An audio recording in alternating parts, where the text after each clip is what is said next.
Au-dessus des puissances, au-dessus des rois, au-dessus de la nature et de la création, au-dessus de tout. Shalom, shalom à tous. Merci d'être avec nous. Femme, lève-toi aujourd'hui. Le thème, la femme, une aide semblable. Je suis avec mes invités habituels, Maman Perrine Makouba.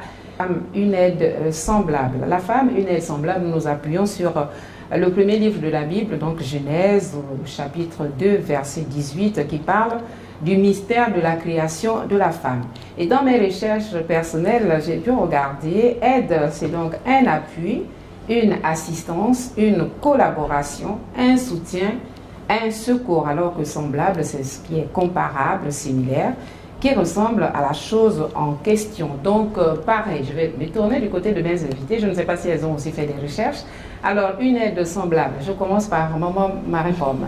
Une aide semblable. Comment on peut définir une aide semblable? D'entrée de bord, je voudrais dire un mot. Oui. Dire que l'Éternel Dieu, notre Créateur, celui qui a créé les cieux et la terre, fit un constat.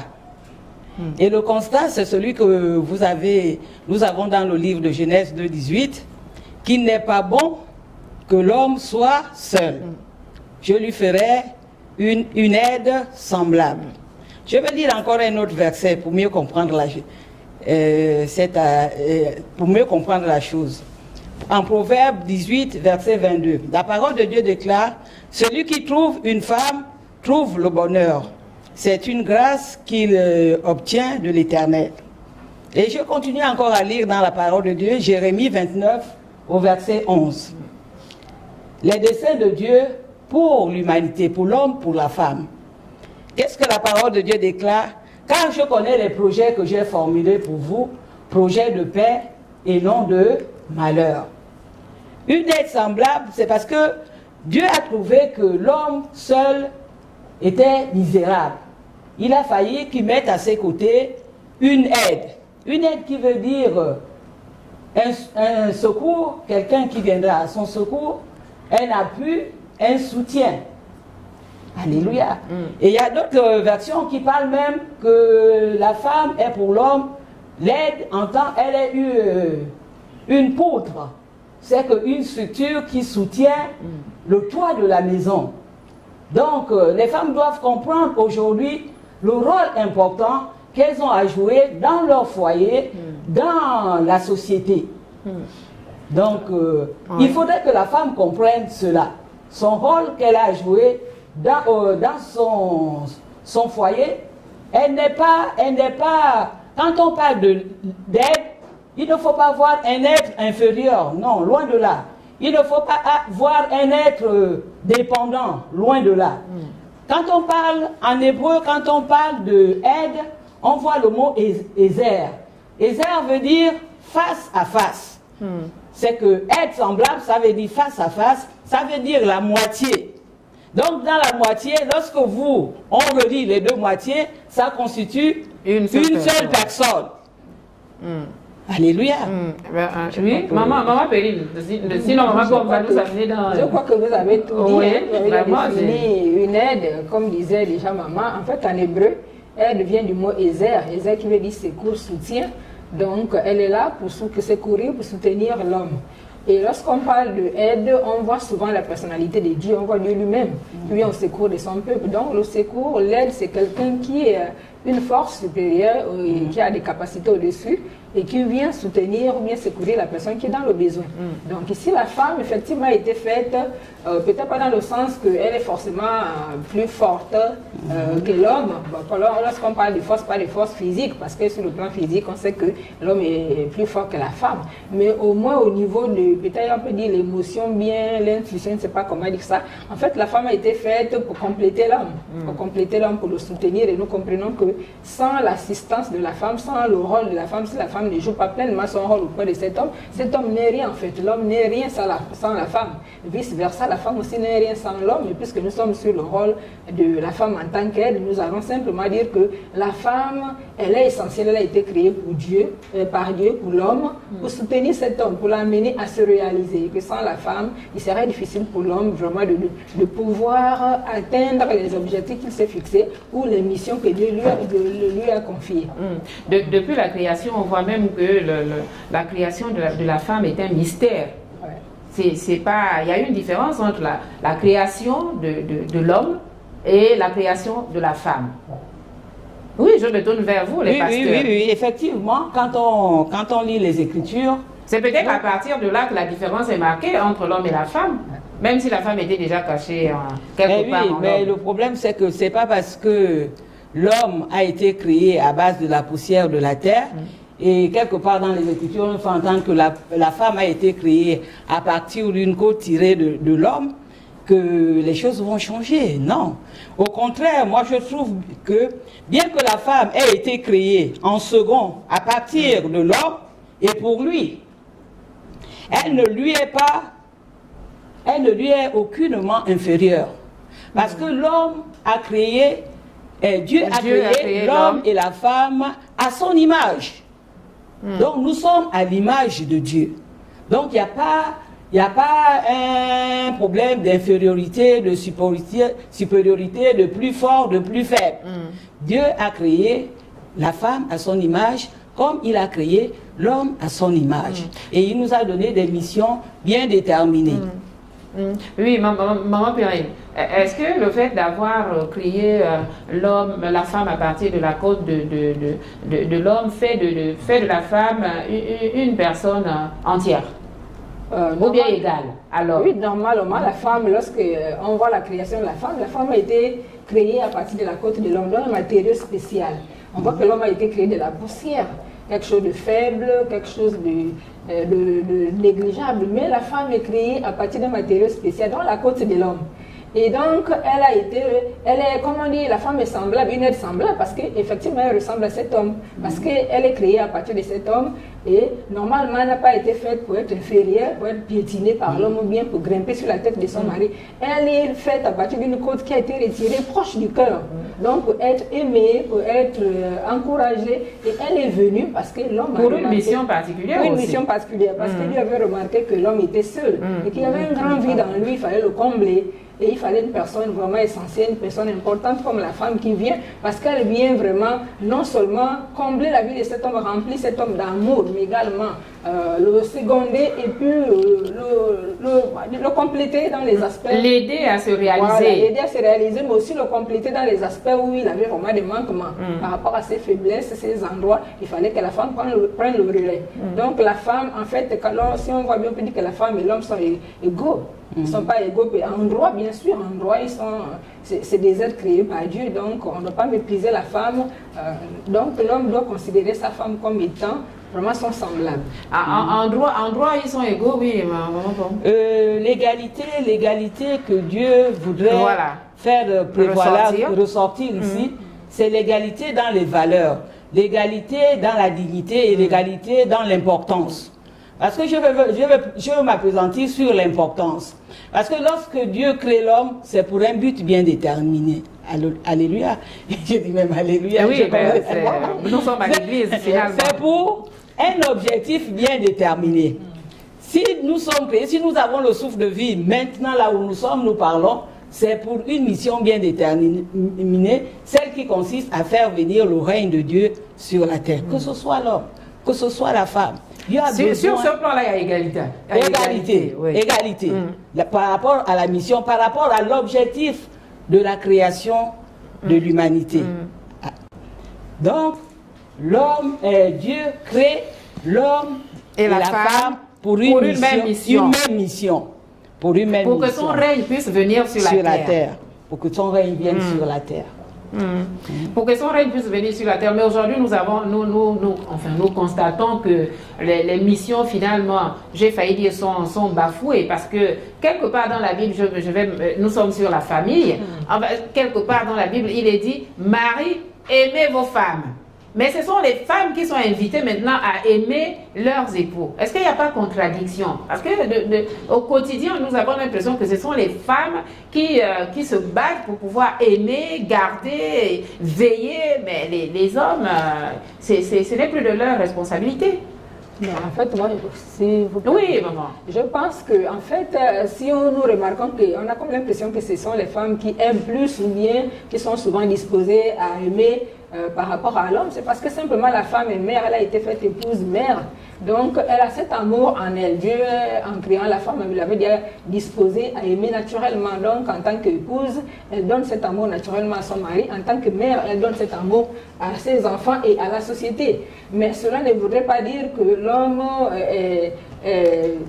disons, l'homme ne doit pas jouer ce rôle, obéir à ses commandements, parce que c'est à l'homme que la Bible dit d'aimer sa femme. Donc, parce que Dieu s'était rendu compte qu'effectivement, certainement, il est difficile pour un homme d'aimer. Et il est difficile pour une femme de se soumettre. C'est pourquoi la Bible insiste sur les rôles. Il dit, femme, soumets-toi à ton mari. C'est vrai que ce n'est pas une soumission à l'aveuglette. Si le mari vous demande de faire ce qui n'est pas conforme à la parole de Dieu, vous ne devez pas le faire, mais savoir s'excuser avec sagesse, avec respect. Et l'homme est encouragé à aimer parce que dans sa nature, l'homme est souvent plus préoccupé par son travail. À cultiver le jardin. Voilà, à cultiver le jardin. Mais la femme aussi fait partie du jardin. Oui, la femme aussi fait partie du jardin. Et l'homme ne peut pas mieux cultiver le jardin s'il néglige son épouse. Car ça ne va pas dans un foyer, l'homme ne peut pas aller loin. Donc, pour que l'homme puisse s'épanouir, que l'homme puisse vraiment marquer des points essentiels, avoir des grands résultats, il doit vraiment prendre soin de sa femme, il doit accorder une importance, il doit aimer sa femme, avoir vraiment un regard sur son épouse. Sinon, ce n'est pas possible de pouvoir aller loin si au foyer ça ne va pas. Oui, maman Paul. Oui, c'est quand l'homme manifeste l'amour que la véritable Ève sort de l'ombre. Non, je voulais dire, comme on peut tous le constater, que dans notre vie quotidienne, il est difficile de voir que l'homme manifeste cet amour dont Dieu lui a demandé de manifester. Mais tout cela, n'oublions pas que tout a commencé, cela c'est la conséquence du péché. Parce que lorsqu'Adam et Ève ont péché dans le jardin, nous pouvons remarquer que Adam est devenu un tyran. Parce que c'est la conséquence du bien. À l'origine, ces choses, Dieu avait mis de l'ordre. Et quand c'était respecté, c'est bon. Même dans notre vie courante, quand vous êtes en Christ et que vous craignez Dieu, tout marche bien. Mais lorsqu'il y a le péché qui intervient, il y a des conséquences. D'où vous pouvez voir que l'homme devient un tyran, il devient impatient, il devient indocile parce que c'est la conséquence du péché. La conséquence du péché originel ou bien du péché qui est commis chaque jour? Même chaque jour, de nos jours, chaque jour. Mais depuis le jardin d'Éden, on voit que c'est la conséquence du péché originel. Parce que Adam est devenu tyran. Et quand on remet ça actuellement, vous voyez que l'homme qui est éloigné de Dieu ne peut pas manifester de l'amour. Parce qu'il agit selon sa chair. Donc, il devient impatient, il devient indocile, il ne peut pas manifester. Parce que lorsque tu crains ta vie, tu ne peux pas manifester cet amour. Et ce péché peut être un obstacle parce qu'après, l'homme ne pourra jamais comprendre que la femme est une aide pour lui. Justement, c'est là où nous assistons par exemple aux violences. C'est là où nous assistons par exemple aux inégalités que nous pouvons relever. Par exemple, à diplôme égal, salaire, le paiement est différent. Tout cela parce que nous n'avons pas la crainte de Dieu, nous ne connaissons pas Dieu, parce que la marche selon la chair est différente avec la marche selon l'esprit. Quelqu'un ne peut pas manifester les fruits de l'esprit alors s'il est charnel. Il faut craindre Dieu pour que nous puissions assister vraiment à des ménages, à des foyers épanouis. Pour que la femme soit épanouie, il faudrait que vraiment elle-même soit en Christ, véritable, convertie, et son époux aussi. Maman Perrine, j'ai envie de me tourner vers vous pour dire que est-ce que le mystère de la femme en tant qu'aide semblable ne peut être perceptible qu'au niveau du foyer ou au niveau de l'église? Parce que dans la société, la femme est difficilement considérée comme une aide. Il y a des compétitions partout dans les sociétés, dans les entreprises, dans l'administration. Est-ce que ce mystère-là n'est perçu uniquement que dans l'église?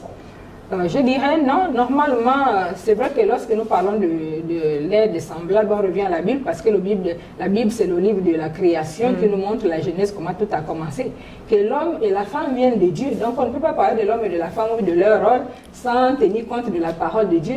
Mais je voudrais, avant de répondre à cette question, ajouter quelque chose, dire que lorsque un homme donne suffisamment d'amour à son épouse, s'il aime vraiment son épouse, l'épouse, s'il donne beaucoup d'amour à son épouse, les soins, l'attention, cette femme sera remplie, comblée et épanouie, et en retour, elle sera capable de lui rendre tout cela et le soutenir convenablement. Alors, je dirais que la femme a été créée pour jouer d'abord, elle a été créée d'abord pour l'homme, comme on le disait, elle a été créée pour l'homme, pour accompagner l'homme, pour combler sa vie. Le ministère premier de la femme, quand Dieu crée la femme, son premier ministère, c'est d'abord le foyer. Tenir son foyer, accompagner son mari, prendre soin de son mari, auprès de son mari et dans son foyer. Mais il y a des femmes célibataires, maman Perrine. Oui, mais il y a des femmes célibataires. Bon, si elle appelle elle célibataire, tant mieux, Jésus est son mari. Ou bien, si elle n'a pas encore rencontré Jésus, certaines mères l'appellent à se marier. Mais nous parlons plus d'abord d'une femme qui est aux côtés de son mari, parce que lorsqu'on parle de l'aide semblable, on voit la femme aux côtés de son mari. Et lorsqu'on prend l'exemple de la Bible, on voit Ève à côté d'Adam. Donc, c'est ça le modèle sur lequel nous appuyons. Mais normalement, une femme est bien accompagnée, une femme aimée par son mari, une femme équilibrée, épanouie et appelée à jouer plusieurs rôles, non seulement dans le foyer, à jouer son rôle non seulement dans le foyer, mais aussi hors du foyer, dans la société. Puisqu'aujourd'hui, nous voyons les femmes qui vont à l'école, elles sont inscrites, elles ont des diplômes, elles travaillent, elles occupent des sphères de responsabilité dans la société. Elles sont journalistes comme vous. Elles sont médecins, elles sont ministres, elles occupent des sphères. Donc la femme ne peut pas se limiter simplement dans le domaine du foyer. Surtout si elle trouve un homme qui comprend, un homme qui prend conscience qu'il doit laisser sa femme s'épanouir, se développer et contribuer au développement de la société. Permettez que je prenne l'exemple dans la Bible. Nous voyons Esther, une femme vraiment que Dieu a élevée au niveau du trône royal. Elle a joué ses rôles parfaitement, elle a accompagné son mari qui était un roi, mais vraiment c'était une femme formidable. On voit les résultats, même que grâce à elle, le peuple juif a été épargné de la destruction. Grâce à elle, les générations futures ont pu avoir accès au palais. Nous voyons avec Néhémie qui va reconstruire la muraille de Jérusalem. On peut aussi évoquer celle de Proverbe 31. Vous voyez, cette femme, non seulement elle aime le Seigneur, elle est remplie, elle est épanouie, parce que son mari aime ses enfants, mais également c'est une femme vraiment qui joue plusieurs rôles. Elle, en fait, son rôle, c'est dans plusieurs. Elle est multifonctionnelle, voilà, finalement. Multidimensionnelle, multifonctionnelle, multidimensionnelle. Donc, elle est c'est l'avantage qu'elle a sur l'homme. Voilà pourquoi on peut dire ici, son gène, que la femme est aussi une partenaire. C'est une partenaire, pas partenaire forcément dans un foyer, mais c'est un acteur du développement aux côtés de l'homme dans la société. Voilà. Marie-Paul, dans l'administration, la femme est une partenaire collaboratrice ou bien une menace pour l'homme? Non, la femme est une partenaire. La femme ne peut pas être une menace pour l'homme. La femme a un rôle important à jouer et puis elle est pleine d'amour. Donc, quelqu'un qui est une personne pleine d'amour ne peut pas menacer. Et quand on parle de menace, on voit les violences. Au contraire, elle est là pour rassembler, elle est là pour regrouper, elle est là pour apporter l'harmonie et l'épanouissement de la société. Ben, on constate dans l'administration ou dans certaines entreprises que les femmes et les hommes parfois sont en compétition parce que les hommes n'acceptent pas peut-être l'approche d'une femme ou la collaboration d'une femme en tant que partenaire, maman Perrine. Je pense que c'est comme nous le disions la fois dernière lorsqu'on parlait de l'autonomisation de la femme. Parce qu'on se rend compte, en fait, les hommes pensent souvent que la femme n'a pas les capacités que l'homme a. peut-être que la femme est inférieure sur le plan intellectuel ou bien sur le plan réalisation. En fait, les hommes ont souvent regardé la femme comme un sexe, un être inférieur, qui est appelé le sexe faible. Pour le sexe faible, à occuper des fonctions, des basses fonctions, bien occupées, à rester à la maison, en fait, s'occuper des enfants et autres. Mais en fait, normalement, on ne peut pas dire que la femme, on ne peut pas voir la femme toujours sous cette dimension qu'elle est faible, comme nous le disons déjà. Donc, elle a tout le droit de pouvoir participer au développement de la société, de pouvoir accompagner les hommes et de pouvoir occuper. Et généralement, les hommes voient la femme, négligent la femme, parce qu'aussi de l'autre côté, il y a une certaine peur. Parce qu'elles savent que la femme est très bien organisée. Les femmes sont très organisées. Lorsqu'elles commencent quelque chose, elles vont à terme de la chose et puis elles produisent des résultats vraiment visibles. Et souvent, à cause de ça, parfois, certains hommes sont complexes. Ils se disent que si la femme vient à côté de moi, à mes côtés, il fera mieux. Et à cause de ces complexes, parfois, on écarte la femme. Mais sinon, en réalité, la femme est appelée à être associée, collègue, collaboratrice, et la femme joue bien son rôle et la femme produit mieux les résultats. Et nous le voyons, excusez-moi, même lorsque les États sont en conflit. Voilà, lorsque les États sont en conflit. On fait appel à la femme. On fait appel à la femme. Nous avons, pour exemple, au Gabon, nous avons, c'est une femme qui assurera la transition, par exemple. Madame Rose Francis Rogombe, les choses sont très bien passées. Donc nous voyons que vraiment, c'est formidable lorsque les femmes... Et puis derrière un homme aussi, hein, ou un grand homme, je ne sais pas, se cache. Mais voilà, c'est le troisième ouvrier, je crois, puisqu'elle est toujours là pour donner les derniers conseils, les premiers conseils. Tant qu'elle ne sera pas considérée comme une partenaire dans la société, on sera toujours en difficulté. La preuve, Dieu a créé la femme. Au commencement, Dieu a créé la femme pour combler la solitude de l'homme. Est-ce que cette mission-là ne peut pas être restaurée? Peut-être qu'aujourd'hui, le monde est en déclin parce que, bon, tout simplement, la mission n'est pas revalorisée. Que dire face à ça? Oui, je voudrais relever quelque chose par rapport à la mission de Dieu, hein, la mission que Dieu a dévolue à l'humanité.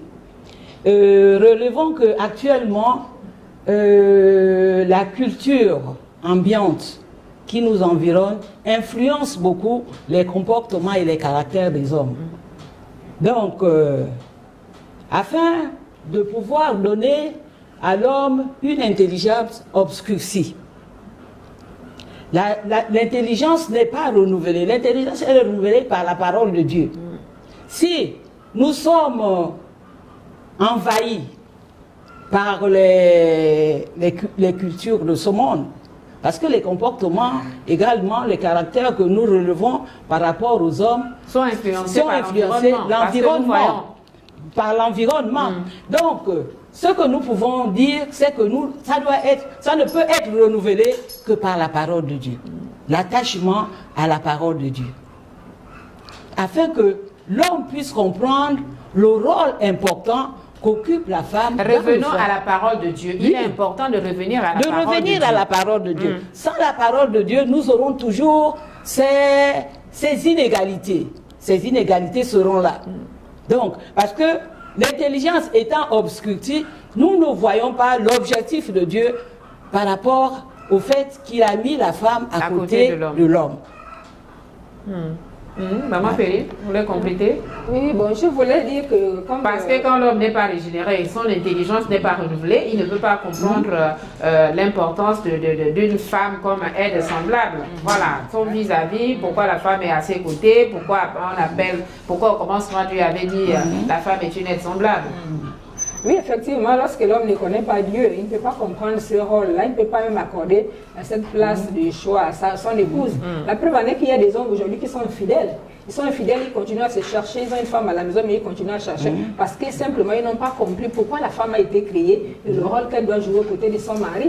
Mais on ne peut le comprendre mieux qu'en Christ, comme vous le dites déjà. Donc lorsqu'un homme donne sa vie à Jésus comme sauveur et Seigneur, il prend connaissance de la parole de Dieu, il va comprendre toutes ces choses. Non seulement il comprend ces choses, mais Dieu lui donne la capacité de rentrer dans ce rôle de chef que Dieu lui a confié, ce rôle de mari aimant. Donc, qui doit aimer son épouse, qui doit lui laisser jouer le rôle pour lequel elle a été créée. Donc, vraiment, il est important pour l'homme de connaître Dieu. Si l'homme ne connaît pas Dieu, on verra tout ce qu'on voit aujourd'hui, les travers, les infidélités, les enfants qu'on fait hors mariage et qui sapent les familles, qui détruisent. Et après, ça amène tout un désordre. Après, on finit vers le tribunal. Donc, mais lorsqu'on vient, on revient à Dieu. dans la parole, nous avons la stabilité des foyers, des hommes remplis d'amour pour leurs épouses et qui permettent à leurs femmes de jouer le rôle pour lequel elles ont été créées. La femme, une aide semblable, c'est donc le thème de l'émission. Il y a des choses encore à compléter, Madame Pob, nous tirons vers la fin de l'émission. Oui, je voudrais tout dire seulement. Je voulais ajouter du fait que nous devons comprendre la volonté de Dieu. Nous devons comprendre qui est Dieu et qui nous sommes. Parce que lorsque Dieu dit que l'homme qui a trouvé une femme a trouvé le bonheur, c'est que la femme a eu une importance capitale. Parce que l'homme sans la femme est misérable. Et la femme vient combler... Et malheureux. Oui, malheureux, oui, misérable, malheureux, solitaire, déséquilibré. Il n'est pas heureux. Comme Dieu a formulé les projets de paix et de bonheur pour nous qui sommes ses créatures, il a trouvé mieux que la femme soit à ses côtés. Donc, vraiment, j'exhorte les hommes à comprendre l'importance de la femme à leur côté. Oui, Maman Perry. Oui, moi je voulais simplement dire que comme nous sommes sur le thème une aide semblable, rappeler, comme nous le disions déjà, que la femme a été créée parce que Dieu avait vu que l'homme était seul. Il était seul, il était perdu. Imaginez un homme qui va au travail, qui revient, qui fait son repas, qui fait le ménage, qui s'occupe de ses vêtements, qui fait tout. C'est vraiment compliqué, c'est difficile. Et quand Dieu a vu que Adam, lorsqu'il revenait du travail de cultiver le jardin, il était vraiment seul, il n'avait personne avec qui parler, il n'avait personne pour l'aider. Dieu a vu ses besoins et il a créé un être vraiment formidable qui est la femme. Et la femme est venue pour combler la vie de l'homme, pour accompagner déjà l'homme, pour le compléter dans ses manquements, pour le secourir, pour le soutenir. Donc elle doit d'abord jouer son rôle dans le foyer en aimant son mari, ses enfants et en jouant ce rôle de mère, d'épouse, faire en sorte que tout aille bien dans sa maison. Maintenant, si elle joue parfaitement ce rôle dans son foyer, Dieu peut lui ouvrir des portes aussi à l'extérieur. Elle doit comprendre que, comme le dit Papa Karambiri, que la femme a été créée pour amener l'homme à se réaliser, à réaliser ses rêves. Parce que sans la femme, l'homme ne peut pas aller loin. Donc l'amour d'une femme pour son mari amène le mari à l'optimisation de son potentiel. Lorsque la femme aime son mari, elle fera en sorte qu'il s'élève, qu'il vraiment contribue de façon formidable au développement non seulement de leur foyer, mais également de la société. Et c'est pourquoi un adage dit que derrière une grande femme se trouve caché, derrière un grand homme se trouve une grande femme. C'est vraiment la réalité parce que nous voyons que certains hommes qui se perdent parfois, on se dit qui est la femme. Et lorsque vous regardez comment l'homme est revêtu, c'est qu'il mange, comment il est, généralement on voit la femme qui est derrière. Quand un homme se présente devant les autres, on voit la femme. Regardez celle de Proverbe 31. Lorsque on dit son mari était même loué aux portes parce que c'était une femme vertueuse, une femme forte, une femme de qualité. Donc la femme a été créée pour combler les besoins de l'homme, mais également l'homme doit aimer sa femme et lui permettre de s'épanouir pour contribuer au développement de la société. Et l'homme doit aussi accepter la présence de sa femme en tant qu'aide semblable, parce que parfois il y a des femmes qui veulent bien apporter cette aide, ce secours, ce soutien, mais les hommes sont un peu réticents, on va dire peut-être par orgueil, peut-être par gêne, ou bien par esprit d'infériorité. Voilà, nous sommes donc au terme de ce numéro, la femme, une aide semblable. Je ne sais pas, je verrai avec mes invités. Est-ce qu'il y a nécessité de revenir sur la question durant la prochaine émission ou pas? Ben, merci de nous avoir regardés. D'ici là, portons-nous bien. Que le Seigneur nous bénisse.